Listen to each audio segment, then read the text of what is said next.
Kronjo, Kronjo daerah atau daerah Mungsungan. Daerah Kronjo, dan itu ternyata ada sungai. Nama sungai itu sama dengan Kalimalang gitu, tapi Kalimalang dimaksud adalah Kalimalang yang sudah diuruk ini. Jadi namanya sama-sama Kalimalang di Desa Kronjo itu.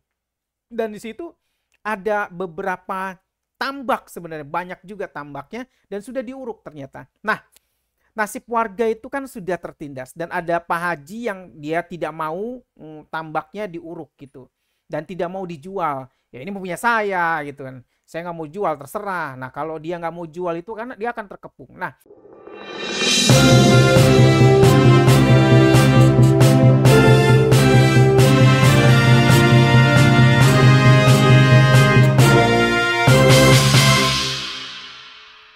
baik, oke, mantap Bung Udin ya.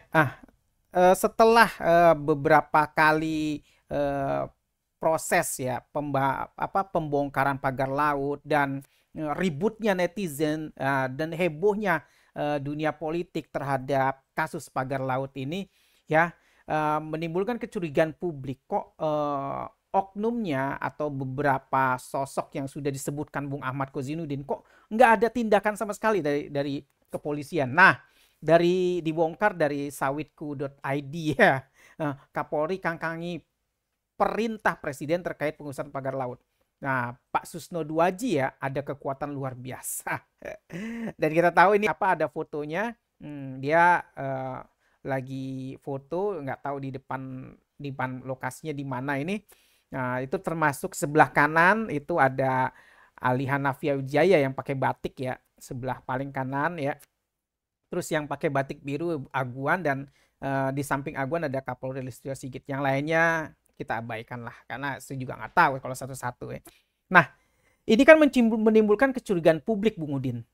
Sejauh mana sih mungkin kenapa kok sampai sekarang tidak diusut tuntas gitu. Nah, menurut Bung Udin, sepak terjang Listio Sigit ini bagaimana Bung Udin?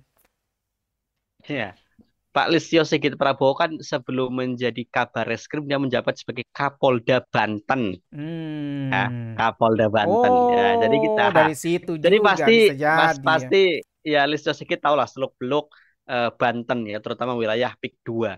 Dan Hmm. kalau nggak salah di tahun 2023 Agung Sedayu Group itu menghibahkan pembangunan asrama atau kantor Brimob A di Kosambi, Tangerang. Ya, jadi ya kita tahu lah ya bagaimana kemudian dalam tanda kutip ya sudah disumpal dengan pemberian-pemberian yang berupa hibah dan lain sebagainya.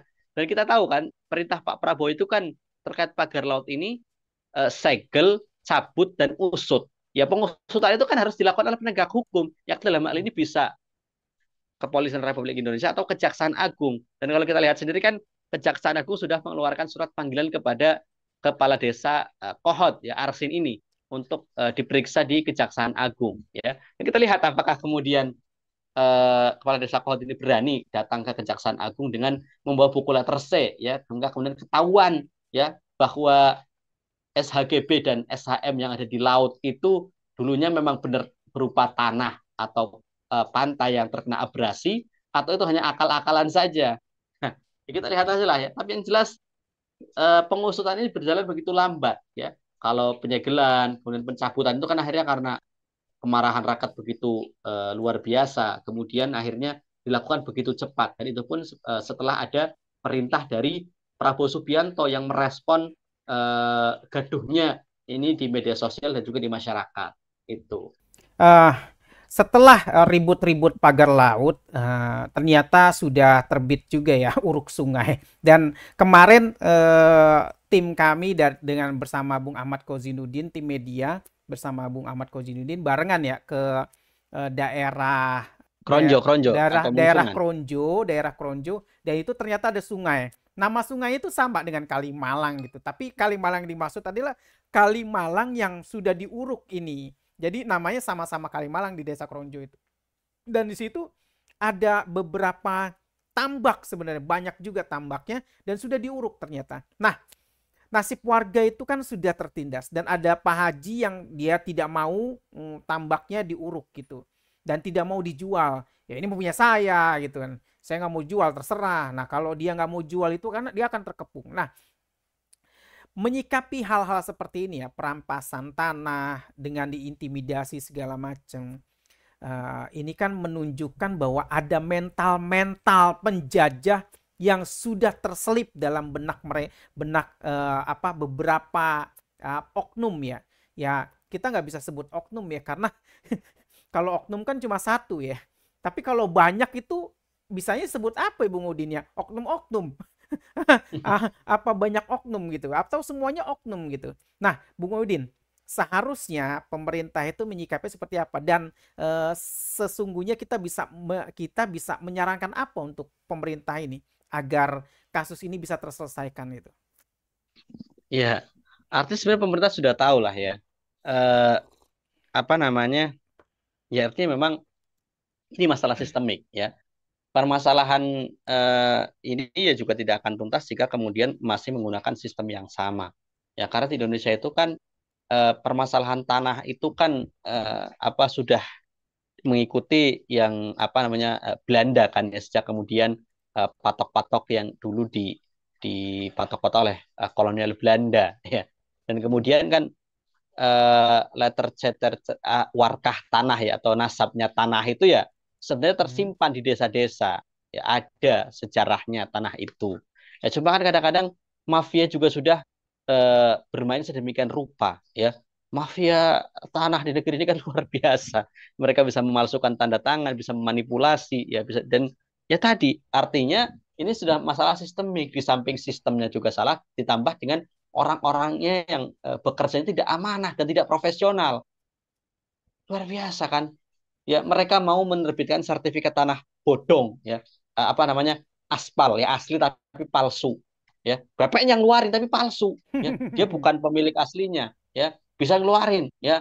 Artinya kan karena apa? Karena ada pejabat atau apa namanya? Aparat yang tidak amanah, aparat yang tidak jujur ya. Di samping juga sistemnya yang sudah sedemikian rusaknya ya.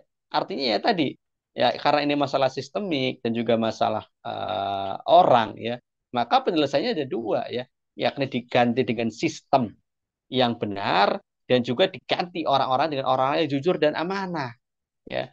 Kalau dengan sistem yang benar itu akan memaksa orang itu tidak mau berbuat curang ya. Orang baik itu ketika di sistem yang benar pasti dia akan berguna, pasti akan kemudian kebaikannya itu memang menghasilkan kebaikan ya. Tapi kalau di sistem yang buruk ya, orang mau jujur mau baik malah susah, malah dia kemampuannya potensinya itu tidak keluar ya. Karena susah ya, itu seperti itu. Jadi artinya ya ini masalah sistemik dan ini kan sudah sering terjadi ya, karena tadi kenapa kemudian mafia tanah ini bisa leluasa ya melakukan perampasan tanah, kemudian penerbitan sertifikat. Berarti kan karena memang ada juga ya tadi aparat-aparat yang juga ikut bekerja sama dengan mafia ini ya. Jadi ya susah, ini sudah sistemik ya. Maka penyelesaian juga penyelesaian yang sistemik gitu.